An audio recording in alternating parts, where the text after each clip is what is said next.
خوش آمدید۔ آج ہم بات کر رہے ہیں اخلاقیات پر، یعنی وہ اصول جو نہ صرف ہمیں صحیح اور غلط کا فرق بتاتے ہیں بلکہ ایک بہتر زندگی گزارنے کا راستہ بھی دکھاتے ہیں۔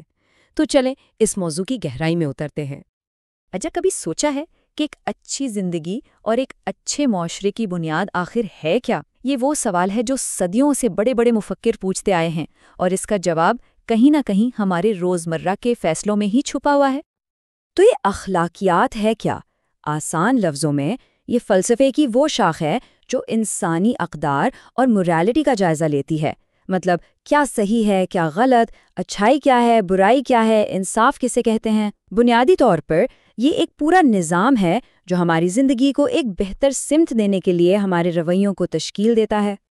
مغربی فلسفے میں اخلاقیات کو سمجھنے کے دو بڑے طریقے ہیں۔ ایک ہے کانسیکوینشلزم، جو کہتا ہے کہ کوئی بھی کام اچھا ہے یا برا اس کا فیصلہ اس کے نتیجے سے ہوگا، اور دوسرا ہے ڈیونٹولوجی۔ اس کے مطابق کچھ کام ایسے ہوتے ہیں جو اپنے نتیجے سے قطع نظر خود ہی صحیح یا غلط ہوتے ہیں، کیونکہ ان کی بنیاد اصولوں اور فرائض پر ہوتی ہے۔ آج کل ہم دیکھتے ہیں کہ بہت سے معاشروں میں اخلاقی گراوٹ نظر آتی ہے۔ اس کی کئی وجوہات ہیں، جیسے دینی تعلیم سے دوری، والدین کی طرف سے تربیت میں کمی اور میڈیا کا اثر۔ ان سب چیزوں کی وجہ سے ہماری اخلاقی بنیادیں کمزور پڑ رہی ہیں۔ تو آئیے اب آگے بڑھتے ہیں اور دیکھتے ہیں کہ اسلامی اخلاقیات اس مسئلے کا کیا حل پیش کرتی ہے۔ اور یہ صرف کچھ نظریات نہیں بلکہ ایک مکمل عملی نظام ہے۔ اسلامی اخلاقیات کی جڑیں دو بہت ہی مضبوط ذرائع میں ہیں۔ پہلا ہے قرآن کریم، جو ہماری رہنمائی کا بنیادی سرچشمہ ہے، اور دوسرا ہے سنت نبوی صلی اللہ علیہ وآلہ وسلم، جو قرآن کی عملی تفسیر ہے، یعنی اسے زندگی میں کیسے نافذ کرنا ہے۔ تو یہاں سب سے اہم نقطہ یہ ہے کہ اسلامی عقیدہ صرف کوئی فلسفیانہ یا نظریاتی بات نہیں ہے، نہیں، بلکہ یہ ایک حقیقی اور عملی طریقہ کار ہے۔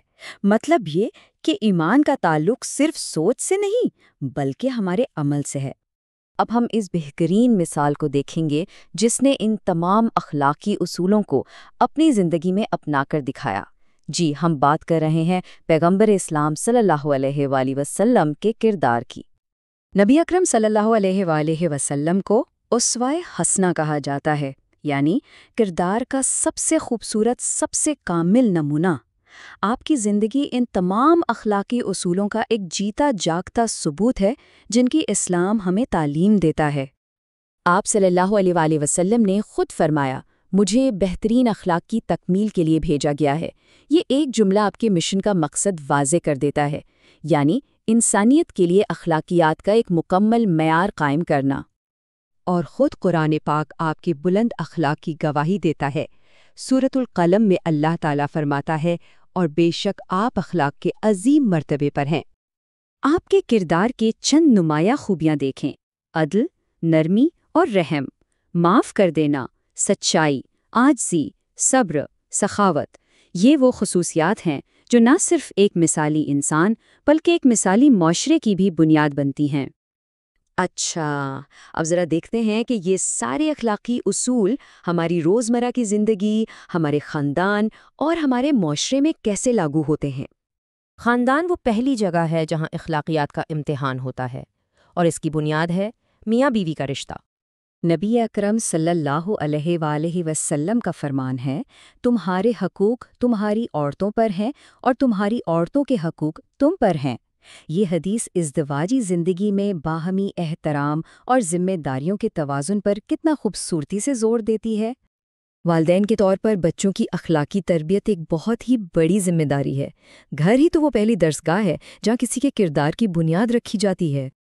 امام سجاد علیہ السلام فرماتے ہیں، تمہاری اولاد کا تم پر حق ہے، تم اس کی پرورش، اس کی تربیت اور خدا کی طرف اس کی رہنمائی کے ذمہ دار ہو۔ یہ بات واضح کرتی ہے کہ بچوں کی پرورش صرف ایک دنیاوی فرض نہیں بلکہ ایک گہری اخلاقی اور روحانی ذمہ داری ہے۔ اب اخلاقیات کا دائرہ گھر سے نکل کر ہمارے آس پاس، ہمارے پڑوسیوں تک پھیلتا ہے۔ بھائی، ایک اچھا معاشرہ اچھے پڑوسیوں کے بغیر تو بن ہی نہیں سکتا۔ اور یہاں ایک بہت دلچسپ بات ہے، نبی اکرم صلی اللہ علیہ وآلہ وسلم نے پڑوسی کے حقوق پر اتنا زیادہ زور دیا اتنا زیادہ کہ صحابہ کرام سوچنے لگے کہ شاید پڑوسی کو وراثت میں بھی حصہ دار بنا دیا جائے گا۔ اس سے اندازہ ہوتا ہے کہ سماجی بندھنوں کو کتنی اہمیت دی گئی ہے۔ انفرادی تعلقات سے بھی آگے بڑھ کر اسلامی اخلاقیات ایک منصفانہ معاشرے کی تشکیل کے لیے ایک پورا فریم ورک فراہم کرتی ہیں، خاص طور پر انصاف اور معاشی مساوات کے حوالے سے۔ اس نظام کے کچھ اہم ستون ہیں، جیسے امام عادل یعنی ایک انصاف پسند حکمران کا تصور، پھر دولت کی منصفانہ گردش تاکہ پیسہ صرف امیروں کے ہاتھ میں نہ گھومتا رہے، اور حلال روزی کمانے کی اہمیت جسے فرائض کے بعد سب سے بڑی عبادت قرار دیا گیا ہے۔ تو اب ہم اس ساری گفتگو کے اختتام کی طرف بڑھ رہے ہیں۔ دیکھتے ہیں کہ اخلاقی اور سماجی اصلاح کے لیے ہمیں عملی طور پر کیا کرنا ہوگا۔ تو اس اخلاقی زوال کا حل کیا ہے؟ حل ایک جامع حکمت عملی میں ہے۔ سب سے پہلے قرآن و سنت کی طرف واپس لوٹنا، پھر خاندان کے اندر سے اخلاقی تربیت کا آغاز کرنا، اس کے بعد تعلیمی نظام میں اخلاقیات کو شامل کرنا، اور ہاں، انفرادی سطح پر احتساب اور روزمرہ زندگی میں صبر، سچائی اور درگزر جیسی خوبیوں کو اپنانا بہت ضروری ہے۔ اور آخر میں ایک سوال کہ ہمارے الفاظ اور ہمارے اعمال حقیقی معنوں میں ہمارے اخلاق کی کتنی عکاسی کرتے ہیں؟ یہ وہ سوال ہے جس کا جواب ہم سب کو اپنے اندر ہی تلاش کرنا ہے۔